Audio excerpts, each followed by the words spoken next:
आज हम हिस्ट्री का सबसे महत्वपूर्ण चैप्टर विजयनगर साम्राज्य के बारे में पढ़ेंगे। हमेशा ही इससे जो है प्रश्न पूछे जाते हैं।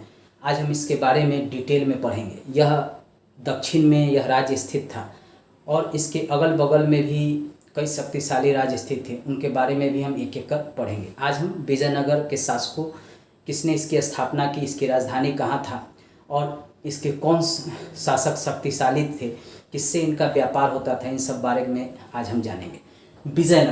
विजयनगर साम्राज्य जो है दक्षिण में स्थापित हुआ था। ये भारत का जो दक्षिण है, यहीं पे विजयनगर साम्राज्य की स्थापना हुई थी। इनके बगल में ही यहाँ पे बहमनी का शासक था। हमेशा ही इनके बीच जो है विवाद होता रहता था। बहमनी और विजयनगर के बीच हमेशा युद्ध हुआ करता था। यहीं पे इधर से पुर्तगाली थे जो कभी बहमनी के तरफ जाते थे तो कभी विजयनगर के शासक का समर्थन करते थे। हमेशा ही पुर्तगालियों ने विजयनगर के शासकों का ही समर्थन किया। आइए हम एक एक कर जानते हैं। विजयनगर के संस्थापक हरिहर और बुक्का थे।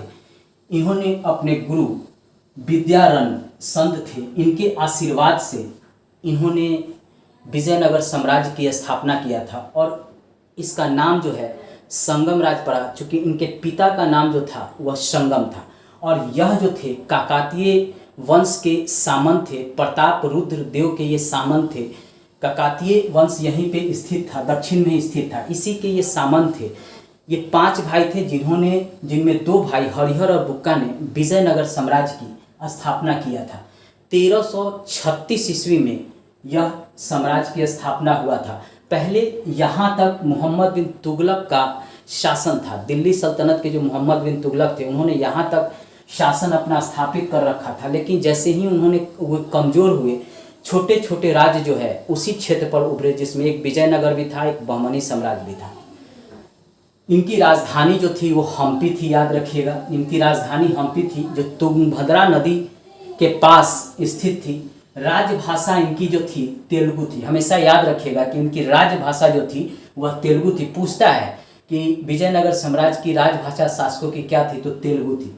विजयनगर पर शासन निम्न वंशों ने किया। कई वंशों का शासन विजयनगर पे रहा।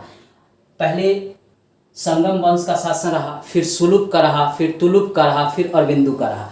4 वंश का शासन यहाँ पे रहा। बाद में यह शासन समाप्त हो गया। विजयनगर का शासन जो है समाप्त हो गया, वहाँ के इन 4 वंशों का, और दूसरे वंश यहाँ पे शासन स्थापित कर लिए। उसके बारे में भी हम डिटेल में पढ़ेंगे। पहला हम संगम वंश के बारे में पढ़ते हैं, जिनका है 1336 से लेकर 1485 ईस्वी तक। किसका? संगम वंश का। पहले जो संगम वंश के संस्थापक थे वो हरिहर और बुक्का थे और उन्होंने अपने पिता के नाम पर ही, संगम उनके पिता थे, उन्हीं के नाम पर ये संगम वंश की स्थापना की।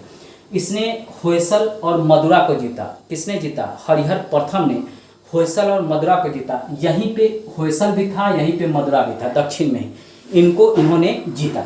उसके बाद बुक्का प्रथम का शासन स्थापित हुआ। हरिहर और बुक्का एक साथ मिलकर ही विजयनगर में शासन कर रहे थे, लेकिन सबसे पहले जो है हरिहर प्रथम रहा, फिर बुक्का प्रथम रहा। 1356 से लेकर 1377 ईस्वी तक शासक रहा। इसने क्या किया कि चीन में अपना दूत भेज दिया। चीन में जो दूत है ये दक्षिण से इस रास्ते होते हुए चीन जाता था। ये चीन है इधर। यहाँ पे समुद्र के रास्ते होते हुए यहाँ पे व्यापार होता था विजयनगर का। तो बुक्का ने सर्वप्रथम चीन जो है अपना दूत भेजा व्यापार के लिए, उनका समर्थन प्राप्त करने के लिए। इसे वेद मार्ग प्रतिष्ठापक की भी उपाधि दी। किसने? बुक्का प्रथम ने वेद मार्ग प्रतिष्ठापक की उपाधि ली।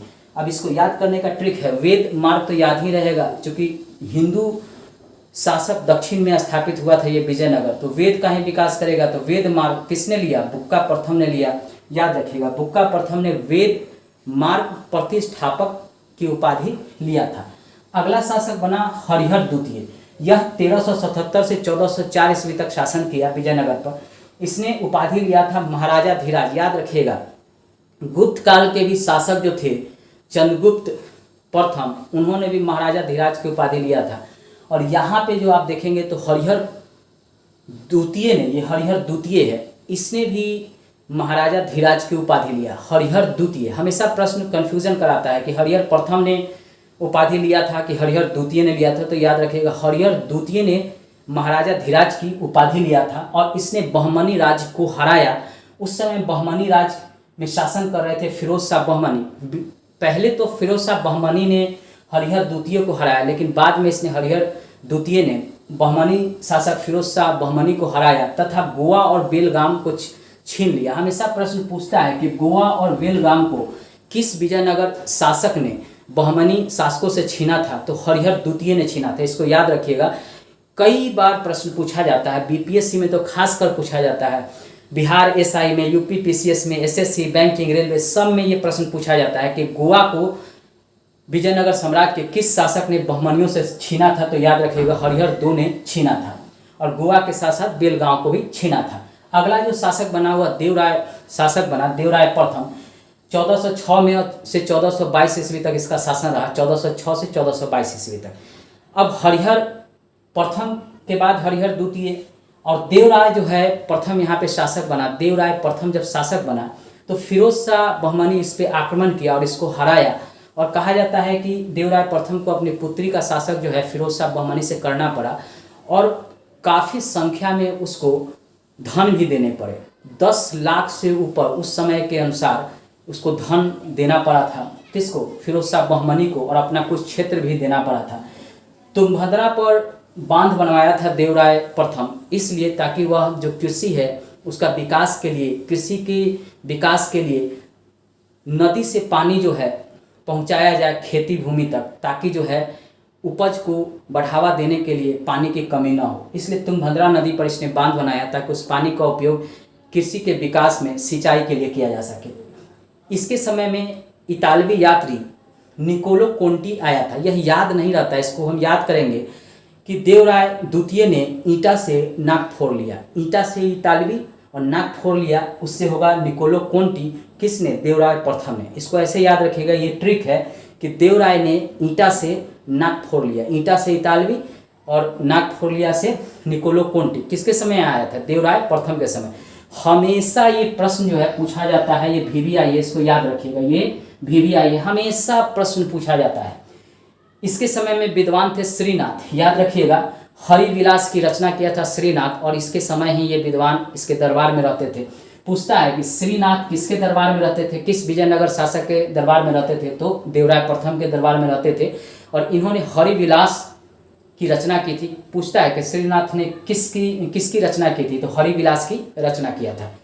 अब है देवराय द्वितीय, 1422 से 1446 ईस्वी तक इन्होंने शासन किया। इनको इमाडी देवराय भी कहा जाता है, इनको उपाधि मिला था, इमाडी देवराय भी कहा जाता है देवराय द्वितीय को। याद रखिएगा, ये जो है बार बार पूछा जाता है, इसको VVI है।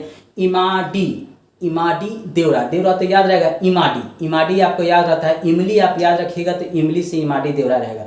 देवराय द्वितीय बहुत इमली खाता था, इमली तो सबको याद रहेगा, तो इमली से इमाडी देवराय। ये ट्रिक है, इसको याद रखिएगा। ट्रिक पे आप याद करेंगे तो सब चीज़ याद हो जाएगा, नहीं याद करेंगे तो नाम इतना क्लिष्ट है कि आपको याद नहीं रहने वाला। इसके समय में अब्दुल रज्जाक आया था जो फारस का यात्री था और इसने देवराय द्वितीय की प्रशंसा किया था। अब अब्दुल तो याद रहेगा या रज्जाक, रज याद रखिएगा, फारस समझिए। इसको याद करने का अर्थ है कि इसी के समय में एक मुस्लिम जो व्यापारी जो है इसके यहाँ आया था, तो वह था अब्दुल रज्जाक, फारस का रहने वाला था, तो फारसी कहा जाता है। किसके दरबार में? देवराय द्वितीय के समय। एक तो आप यह याद करेंगे कि देवराय द्वितीय के समय में एक मुस्लिम यात्री आया था अब्दुल रज्जाक जो फारसी यात्री था, या इस तरह याद करेंगे कि अब्दुल सबको याद रहता था, वह देवराय द्वितीय के समय आया था।